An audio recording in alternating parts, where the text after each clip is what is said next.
what do you think is more powerful? Do you think the organic side or the paid side is more powerful? And what has the most potential for brands?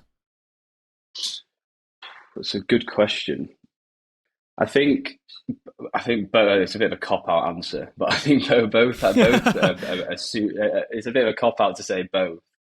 I think it depends on how you execute on the two of them. I think organic and paid can both have like exponential impacts on brands and businesses. I think some organic is probably. I think organic has like a short half life in terms of like. I think it's going to become a lot harder over time. Like with every channel, like the organic reach cannot sustain where it's at right now forever. It's going to tail off. I think paid is a lot easier to kind of come in, execute, get kind of huge ROI if you do it correctly, and I think it is a little bit more scalable in terms of like direct revenue output. We find that organic from we don't do as much organic, but I feel like organic's a lot more like peak trough, whereas paid, if you crack it, is a lot more of like a consistent driver of ROI. However, I don't think all brands, as I said, I don't think all brands would necessarily get the results they're looking for on paid, depending on some factors. But I think pretty much every brand right now should be executing on organic because if it's lower effort, it's lower cost, and if you can crack it, you can get millions of views on videos consistently, and the brand awareness element of that's just massive.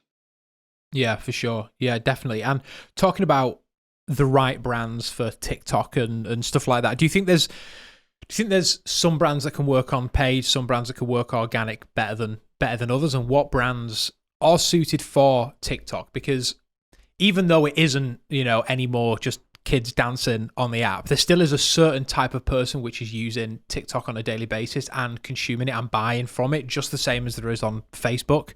So what type of brands are perfect for TikTok? Yeah, I think again, separating out organic and paid, focusing on the paid side. I would say like lower price point is beneficial. Lower price point impulse purchase is kind of your perfect mix. I'd say like under £100, $100. Well, they're about the same now, so it doesn't really matter. Yeah, very true. But under £100 is a benefit. Like going to find it easier to execute and get direct ROI than if you're selling something for £400-500 because the purchasing power. And I also think the trust element in the platform is still not where Facebook and Instagram is. So that's going to help. The impulse side or the wow factor to a product, something that it's an entertainment platform. So products that you can easily make content that entertains first, but then secondhand sells.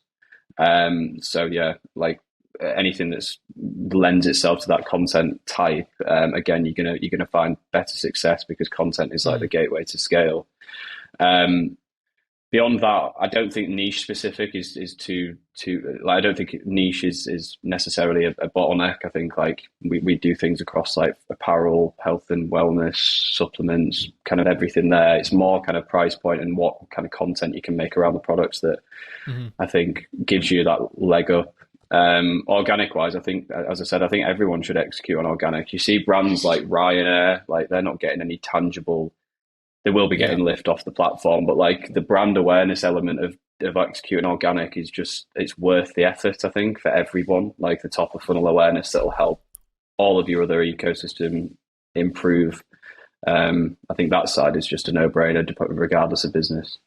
Thanks very much for watching this clip of the D2C Deep Dive. You can watch the full episode in its entirety in the cards above, or you can subscribe to us on iTunes and Spotify. The link is down below. Make sure you subscribe and like the video, and I'll see you next time.